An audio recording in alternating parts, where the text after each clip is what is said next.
Siap.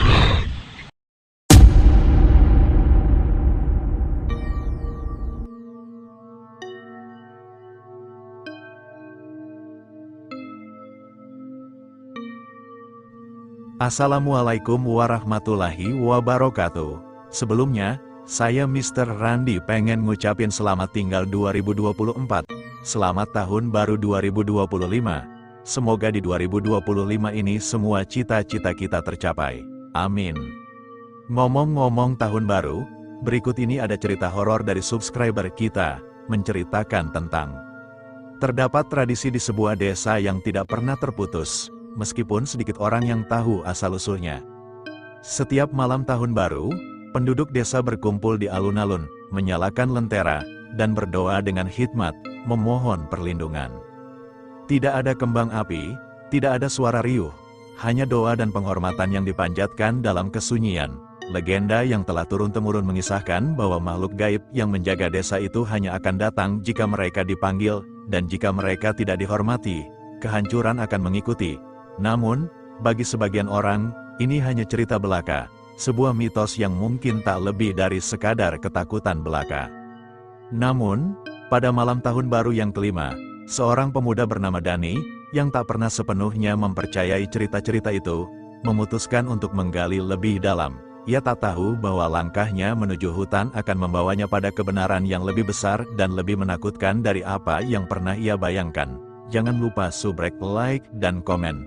Markijut, mari kita lanjut.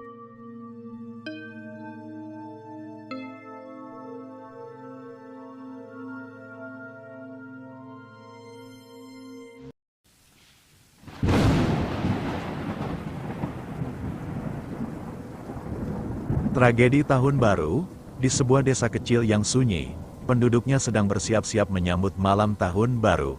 Tradisi di desa itu adalah berkumpul di alun-alun, menyalakan kembang api, dan merayakan pergantian tahun bersama. Namun, tahun ini, ada satu peringatan dari tetua desa, jangan ada yang menyalakan kembang api sebelum pukul 0. Tetua desa, Pak Sastro, mengaku melihat sesuatu yang aneh tahun lalu. Dentuman kembang api sebelum waktunya memancing mereka keluar, makhluk gaib yang sudah lama menjadi legenda desa itu. Namun, tidak semua orang percaya. Sinta, seorang remaja pemberani, merasa peringatan itu hanya omong kosong. Bersama dua temannya, Dimas dan Andi, mereka memutuskan untuk menyalakan kembang api lebih awal, hanya untuk membuktikan bahwa tidak ada apa-apa. Jam menunjukkan pukul 22.45. Mereka membawa beberapa kembang api ke ladang kosong di pinggir desa. Langit malam gelap, hanya diterangi bulan sabit. Saat sumbu pertama dinyalakan, kembang api melesat ke langit, meledak dalam warna-warni cerah. Namun, setelah ledakan itu, suasana berubah. Angin yang sebelumnya sejuk mendadak berhenti. Sunyi, terlalu sunyi, tidak ada suara jangkrik, tidak ada suara angin. "Apa ini?" tanya Dimas, mulai merasa tidak nyaman. Tiba-tiba, dari kejauhan, mereka mendengar suara dentuman lain, bukan dari kembang api mereka, melainkan dari dalam hutan di belakang ladang. Suara itu terdengar berat, seperti langkah kaki raksasa. "Kalian dengar itu?" bisik Andi, matanya membesar. Dari balik pepohonan, muncul sosok tinggi besar, hampir 2 kali lipat ukuran manusia biasa. Tubuhnya gelap seperti bayangan, dengan mata merah menyala. Makhluk itu mendekat perlahan, mengeluarkan suara erangan yang membuat bulu kuduk berdiri. "Kalian membangunkan kami." Suara makhluk itu menggema, serak dan berat. Ketiga remaja itu langsung berlari sekuat tenaga kembali ke desa. Mereka berpikir bisa berlindung di tengah keramaian alun-alun. Tapi saat sampai di sana, suasana mencekam, alun-alun kosong, dan hanya ada kaki raksasa di tanah. Jam menunjukkan pukul 23.59. Mereka mendengar suara makhluk itu lagi. Kali ini dari berbagai arah, langkah kakinya semakin mendekat. Saat lonceng tahun baru berdentang, makhluk-makhluk itu muncul di seluruh penjuru desa, menghilang bersama dentuman kembang api terakhir. Keesokan harinya, penduduk desa menemukan ketiga remaja itu duduk membeku di tengah alun-alun. Mata mereka kosong, hanya bisa menggumamkan satu kata, "Maaf." Sejak itu, tak ada lagi kembang api di desa itu. mereka hanya menyalakan lilin kecil dan berdoa saat pergantian tahun, berharap mereka tak akan kembali lagi. Setahun berlalu sejak kejadian itu, desa tersebut berubah menjadi lebih sepi setiap kali malam tahun baru mendekat. Penduduk enggan keluar rumah, takut mereka kembali. Tradisi berkumpul di alun-alun kini digantikan oleh doa bersama di dalam rumah masing-masing. Namun, rasa penasaran selalu menjadi perangkap. Seorang pemuda bernama Bayu, yang baru pindah ke desa itu, merasa cerita tentang makhluk gaib hanyalah tahayul. Baginya, malam tahun baru tanpa kembang api terasa hambar. Maka, Bayu memutuskan untuk melanggar larangan yang telah tertanam di desa itu. Di malam pergantian tahun berikutnya, Bayu mengajak dua temannya, Lila dan Arif, untuk ikut bersamanya. Sudah cukup desa ini hidup dalam ketakutan, katanya, meyakinkan mereka. Kita akan membuktikan bahwa tidak ada apa-apa. Mereka membawa petasan dan kembang api ke tempat yang sama di ladang kosong. Jam menunjukkan pukul 23.30 ketika mereka menyalakan petasan pertama. Suaranya memecah keheningan malam. Tak lama setelah itu, tanda-tanda aneh mulai muncul. Bayu merasa angin malam bertiup lebih dingin, menusuk hingga ke tulang. Lila mendengar bisikan samar, seolah ada yang memanggil namanya dari hutan. Arif melihat bayangan bergerak cepat di kejauhan. Kita harus pergi, bisik Lila. Wajahnya pucat. Tidak ada apa-apa, balas Bayu. Meski suaranya terdengar gemetar, ia tetap menyalakan kembang api berikutnya. Dentuman besar menggema di langit, diikuti oleh suara seperti gemuruh tanah yang retak. Dari arah hutan, makhluk-makhluk itu muncul lagi, kali ini lebih banyak, lebih besar, dan lebih menyeramkan. Mata mereka bersinar merah, tubuh mereka mengeluarkan aroma busuk yang menyengat. Makhluk-makhluk itu berjalan mendekat, suara langkah mereka membuat tanah bergetar. Bayu, Lila, dan Arif mencoba lari, tetapi kaki mereka seolah tertahan. Mereka hanya bisa berdiri diam, tubuh mereka membeku di bawah tatapan makhluk-makhluk itu. Salah satu makhluk mendekati Bayu. Kalian tidak pernah belajar. Suaranya bergema seperti ribuan suara yang berbicara sekaligus. Ketiganya hanya bisa menangis, memohon ampun. Namun, makhluk-makhluk itu tidak peduli. Mereka mengangkat tangan besar mereka, dan seketika, kegelapan menyelimuti. Esok paginya, penduduk desa menemukan Bayu, Lila, dan Arif tergeletak di alun-alun, sama seperti Sinta dan teman-temannya setahun lalu. Mata mereka kosong, mulut mereka membisu. Namun, di tangan Bayu, ada sebuah pesan yang ia tulis dengan darah. Jangan ulangi, mereka selalu melihat. Sejak itu, desa itu benar-benar berubah. Malam tahun baru tidak pernah dirayakan lagi. Tidak ada petasan, tidak ada lilin, hanya doa-doa lirih yang dipanjatkan dalam gelap. Namun, di kejauhan, di balik hutan, selalu terdengar suara langkah berat, seperti mereka menunggu kesempatan berikutnya untuk muncul. Tahun demi tahun berlalu, desa itu semakin sunyi setiap malam tahun baru. Tidak ada satupun penduduk yang berani keluar rumah. Namun, cerita tentang makhluk-makhluk gaib itu mulai memudar seiring generasi baru yang tumbuh tanpa mengalami kejadian menyeramkan tersebut. Hingga suatu malam, di malam pergantian tahun yang baru, seorang anak laki-laki bernama Dani, cucu dari Pak Sastro, penasaran dengan cerita yang sering ia dengar dari orang tuanya. Dani, yang baru berusia 12 tahun, memiliki rasa ingin tahu yang besar. Malam itu, saat keluarganya sibuk berdoa di dalam rumah, ia menyelinap keluar dengan membawa sebuah petasan kecil yang ia temukan di gudang. Aku cuma mau lihat apa benar mereka ada, gumam Dani sambil berjalan menuju ladang kosong di pinggir desa. Saat sampai di sana, Dani menyalakan petasan kecilnya. Suara letupan pelan terdengar, mengisi kesunyian malam. Ia tertawa kecil, merasa bangga karena telah melakukannya tanpa ada yang tahu. Namun, saat suara petasan itu menghilang, Dani merasakan sesuatu yang aneh. Angin tiba-tiba berhenti, dan suasana menjadi sangat sunyi. Ia melihat ke sekeliling, dan jantungnya mulai berdegup kencang ketika ia mendengar suara langkah berat dari arah hutan. Dani mencoba berlari, tetapi langkahnya terasa berat. Dari balik pepohonan, muncul bayangan besar dengan mata merah menyala. Makhluk itu menatapnya, diam tetapi penuh ancaman. Kau tidak tahu, tapi kau memanggil kami. Suara itu bergema di kepala Dani, membuatnya menggigil ketakutan. Dani jatuh terduduk, Air matanya mengalir tanpa henti. "Maaf, aku tidak tahu. Aku tidak bermaksud apa-apa," bisiknya. Makhluk itu mendekat, dan Dani merasa tubuhnya kaku. Tapi saat makhluk itu hendak menjangkau, tiba-tiba terdengar suara lain, seperti nyanyian pelan dari kejauhan. Suara itu membuat makhluk itu berhenti. Dani menoleh dan melihat bayangan seorang pria tua dengan tongkat berdiri di pinggir ladang. Itu Pak Sastro. Ia melantunkan doa-doa kuno yang telah lama ia simpan. Doa itu membuat makhluk itu mundur, perlahan menghilang kembali ke dalam hutan. Pak Sastro menghampiri Dani yang masih gemetar. "Kau bodoh, nak, tapi kau masih punya kesempatan," katanya tegas.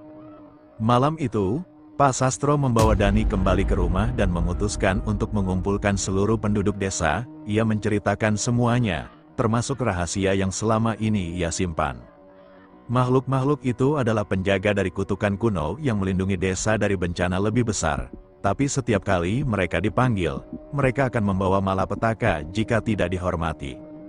Mulai tahun itu, desa memiliki tradisi baru. Setiap malam tahun baru, semua penduduk berkumpul di alun-alun untuk berdoa bersama dan menyalakan lentera kecil sebagai tanda penghormatan kepada makhluk-makhluk itu.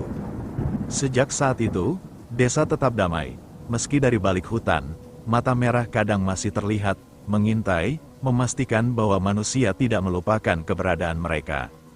Tahun demi tahun berlalu, dan tradisi baru di desa itu menjadi rutinitas yang tak pernah dilanggar. Penduduk selalu berkumpul di alun-alun, menyalakan lentera, dan berdoa dengan penuh hikmat setiap malam tahun baru. Namun, meskipun desa itu tampak tenang, ada sesuatu yang berubah. Dani, yang kini sudah beranjak dewasa, selalu merasakan kegelisahan setiap kali tahun baru datang.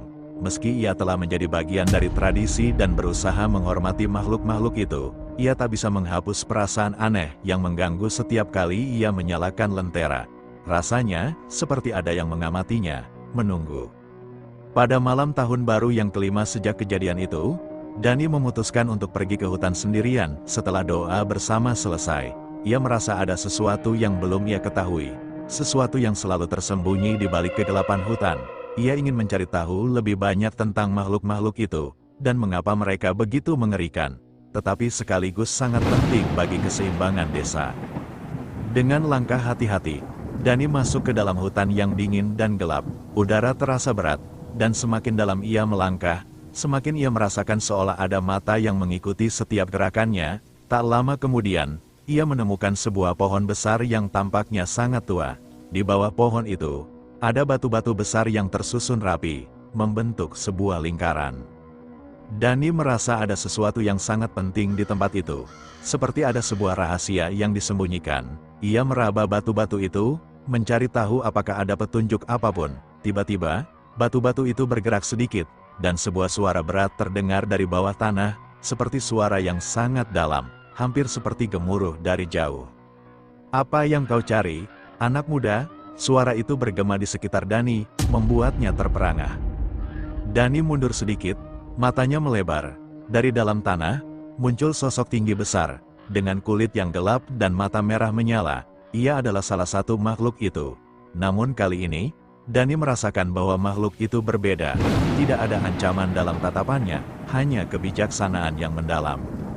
Aku hanya ingin tahu kenapa kalian ada," kata Dani dengan suara gemetar, meskipun hatinya tetap dipenuhi rasa takut. Makhluk itu mengangkat tangan besar dan mengisyaratkan Dani untuk mendekat. "Kami adalah penjaga. Kami dilahirkan untuk menjaga keseimbangan antara dunia manusia dan dunia yang tak terlihat. Setiap tahun, kami datang bukan untuk menakut-nakuti, tetapi untuk mengingatkan." Dani merasa semakin bingung. Mengapa kalian harus begitu menakutkan? Makhluk itu tersenyum. Meskipun senyum itu lebih seperti guratan di wajahnya yang gelap, tak ada yang lebih menakutkan daripada yang tidak diketahui. Kami adalah bagian dari alam, dan kekuatan kami berasal dari ketakutan itu. Tetapi ketakutanlah yang menjaga desa ini.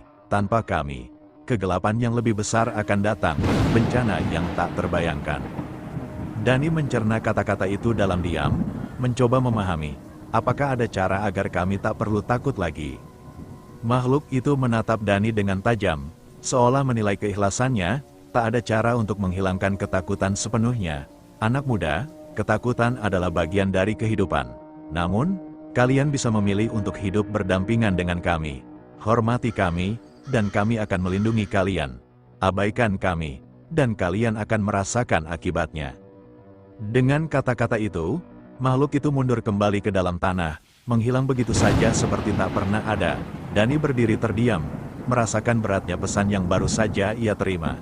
Ia tahu bahwa desa itu tidak hanya dilindungi oleh doa dan lentera, tetapi juga oleh kekuatan ketakutan yang telah ada sejak lama. Keesokan harinya, Dani kembali ke desa dan menceritakan apa yang ia alami kepada Pak Sastro. Pria tua itu hanya mengangguk, seolah sudah tahu segalanya. "Dani, tidak semua hal bisa dijelaskan dengan logika," kata Pak Sastro dengan bijaksana. "Ada kekuatan yang lebih besar dari yang kita pahami. Yang penting adalah kita tetap menjaga keseimbangan, meskipun kadang-kadang kita harus menghadapi ketakutan kita sendiri." Malam tahun baru berikutnya, Dani berdiri di alun-alun, menyalakan lentera kecilnya. Ia tak lagi merasa takut, namun ia tahu bahwa ketakutan itu akan selalu ada, sebagai pengingat akan kekuatan yang melindungi desa. Selama desa itu tetap menghormati makhluk-makhluk itu, mereka akan selalu menjaga agar kegelapan yang lebih besar tidak pernah datang. Dan di balik hutan, makhluk-makhluk itu tetap mengawasi, menjaga agar keseimbangan tetap terjaga, sebuah janji yang tak akan pernah dilupakan. Malam tahun baru yang kesekian berlalu dengan tenang di desa itu.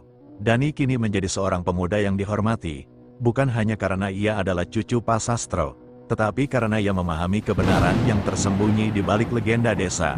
Ia sering berbicara dengan penduduk desa tentang pentingnya menjaga keseimbangan, bahwa ketakutan dan kehormatan adalah dua sisi yang saling melengkapi.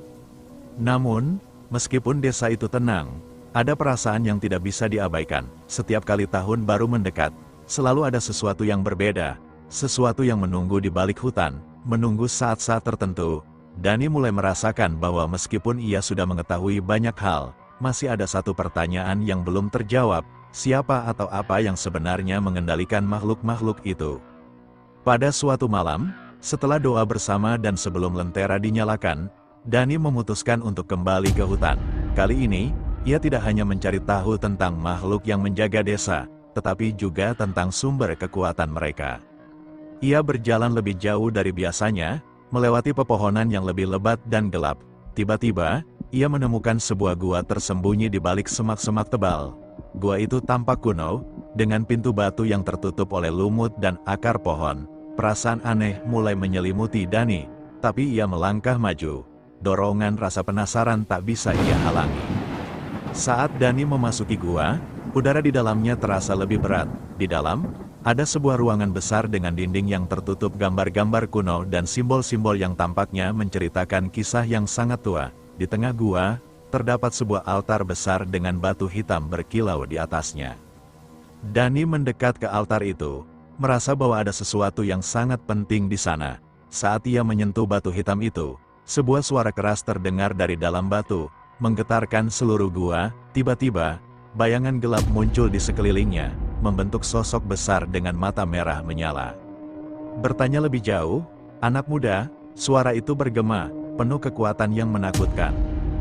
Dani tidak mundur. "Aku ingin tahu siapa yang mengendalikan kalian, siapa yang mengatur semua ini." Suara itu tertawa pelan, namun ada keheningan yang menyesakkan di dalam gua.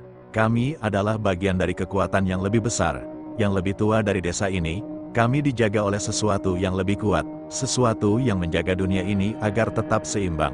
Kami bukanlah penguasa, kami hanya utusan." Dani merasakan tubuhnya sedikit terangkat, seolah ada kekuatan tak terlihat yang mempengaruhi langkahnya. "Apa yang sebenarnya kalian jaga? Mengapa begitu banyak desa yang harus hidup dalam ketakutan kalian?" "Ketakutan bukanlah yang kalian anggap, ketakutan adalah perlindungan," jawab suara itu, lebih dalam dan lebih berat. "Kami menjaga agar dunia ini tidak terjatuh ke dalam kekacauan. Kami menjaga agar gelap tidak merusak keseimbangan. Setiap tahun, kalian mengingatkan kami, dan kami mengingatkan kalian bahwa jika keseimbangan ini hilang, kegelapan yang lebih besar akan datang." Dani merasa terhimpit oleh kata-kata itu, tetapi ia tahu ada kebenaran di baliknya. Tapi siapa yang mengendalikan keseimbangan ini? Siapa yang memutuskan segalanya? Suara itu menjadi lebih keras. seolah berasal dari kedalaman bumi. Itu bukan pertanyaan yang dapat kau jawab. Hanya mereka yang telah memilih untuk menjaga yang akan mengerti. Sekarang, cukup, keseimbangan harus tetap ada. Tiba-tiba, cahaya terang muncul dari batu hitam di altar. Semua bayangan gelap menghilang, dan gua itu kembali tenang. Dani berdiri di sana, tidak bisa berkata-kata. Ia telah mendengar sesuatu yang tidak bisa ia ungkapkan pada siapapun. Sesuatu yang lebih besar, lebih tua, dan lebih mengerikan dari apa yang bisa ia bayangkan. Ia kembali ke desa, dan malam itu, saat penduduk menyalakan lentera, Dani berdiri di tengah alun-alun, merenungkan apa yang baru saja ia temui. Ia tidak tahu apa yang sebenarnya mengendalikan makhluk-makhluk itu, tetapi ia merasa bahwa desa itu hanyalah bagian dari gambaran yang lebih besar. Tahun baru tiba, dan desa itu tetap hidup dengan tradisi yang sama, menghormati dan menjaga keseimbangan yang rapuh. Namun, Dani kini tahu bahwa ada kekuatan yang jauh lebih besar yang menjaga segala sesuatunya tetap berjalan. Ketakutan, kehormatan, dan keseimbangan itu adalah bagian dari dunia yang lebih besar yang tidak bisa dilihat dengan mata biasa. Dan mungkin, dalam diamnya, ada ancaman yang lebih besar dari yang mereka semua bayangkan. Namun, untuk saat ini, desa itu tetap aman, seperti sebuah titik kecil dalam dunia yang tak terjangkau oleh kebanyakan orang, terlindungi oleh kekuatan yang tak pernah terlihat, tetapi selalu ada.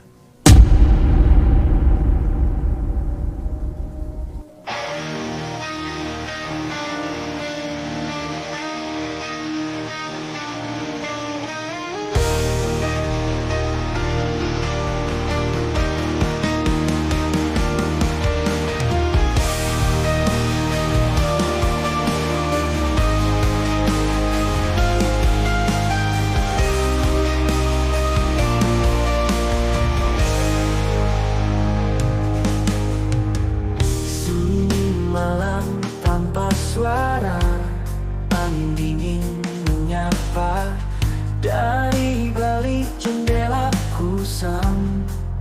Bayangan hitam melintas, hantu di dalam mimpi, mengintai tanpa henti. Malam ini aku tak sendiri, ada dia bayangan sepi. Ketika bulan sembunyi dalam gelap, ku tak bisa lari. Langkah berat menghantui di lorong sunyi yang tak bertepi. Hantu di dalam mimpi, mengintai tanpa henti. Malam ini aku tak sendiri, ada dia bayangan sepi.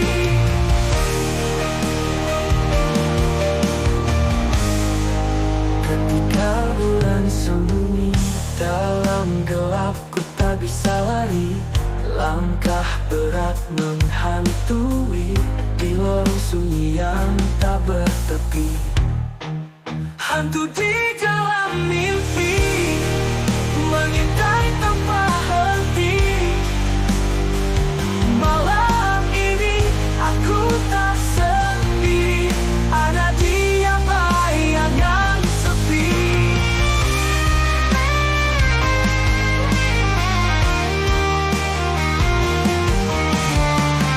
Bisikan dari kegelapan menyebut namaku perlahan. Aku terperangkap tak berdaya dalam bayangan yang tak nyata. Hantu di dalam mimpi, mengintai tanpa henti.